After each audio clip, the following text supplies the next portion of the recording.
So, most people that I know that are in your camp are also Trump supporters.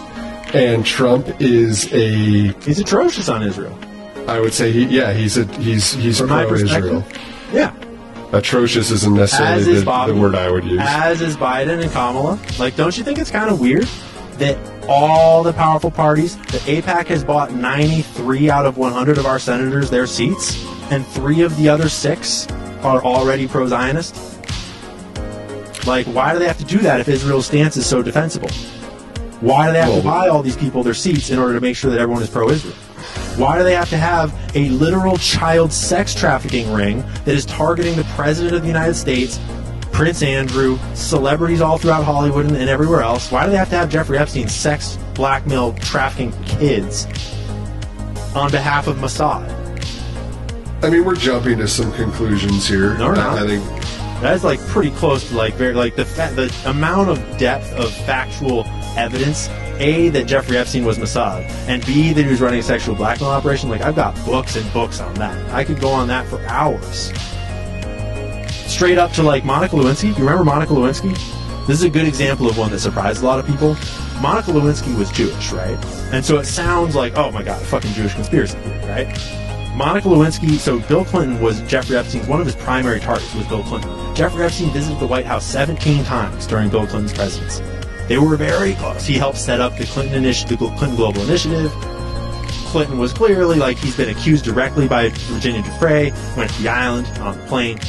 And then, during Bill Clinton's presidency, when Jonathan Pollard was an Israeli spy that they wanted us to release, and the Oslo Accords were getting signed, which was a critical peace deal about where the borders were going to be, suddenly, this Jewish woman, this scandal about this sexual thing with this Jewish woman with Bill Clinton just gets leaked to the press. She's been giving him blowjobs and having phone sex with him, right?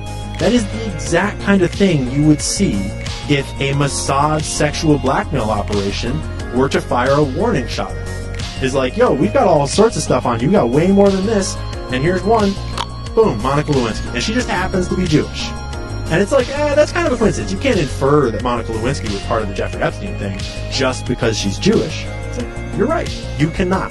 But then when you start to look into it, you realize that you can find reporting from Israeli publications about how Benjamin Netanyahu just happened to have, like, 30 hours of phone tape recordings of them talking, of Monica Lewinsky and Bill Clinton having phone sex, and he threatened Bill Clinton. He tried to blackmail Bill Clinton with those recordings in order to get him to release Jonathan Pollard. And he still didn't do it because it was super, like, not popular in America.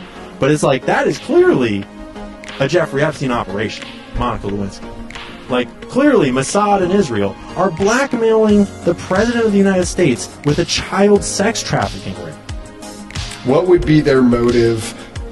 What do you think he was going to do that they wanted to stop? If it is indeed Mossad intentionally targeting Clinton. Jonathan Pollard. He wasn't extraditing Jonathan Pollard, and Jonathan Pollard is one of the most egregious leaks in American intelligence history. Jonathan Pollard was a deep cover spy for Israel, deep in the American government. It had all kinds of leaks, had given all kinds of secrets, military secrets and such, to Israel. Like, Israel has been spying on us, stealing from us, and attacking us for a very long time. They stole nuclear weapons from us. Israel has a nuclear program that they have never announced to the world, that they built in secret with stolen technology from the United States, and they did a weird deal with France, and then John F. Kennedy was like, fuck these guys, you're not allowed to have this, I want to inspect it. And he was pushing for inspections of it when he died. And to this day, Israel has nukes that are officially, they don't exist, but the whole world knows they exist, and they have not signed the treaties that everyone else has signed, because they should, right? And they have an official doctrine that is the unofficial official doctrine, called the Samson Option, that if Israel starts to fail and die, if we don't defend them, it's like, if y'all don't help us survive, we will nuke everyone. That is, like, their policy. That is their nuclear policy. And everybody knows. What does everyone mean? Everyone attacking them? They're not allies. They're not going to nuke America. It is. Come on. Look it up. Look it up. Oh, well, I'm definitely going to look that. I don't believe that one. I'm going to look that one Look up. This is not just like some made-up conspiracy theory.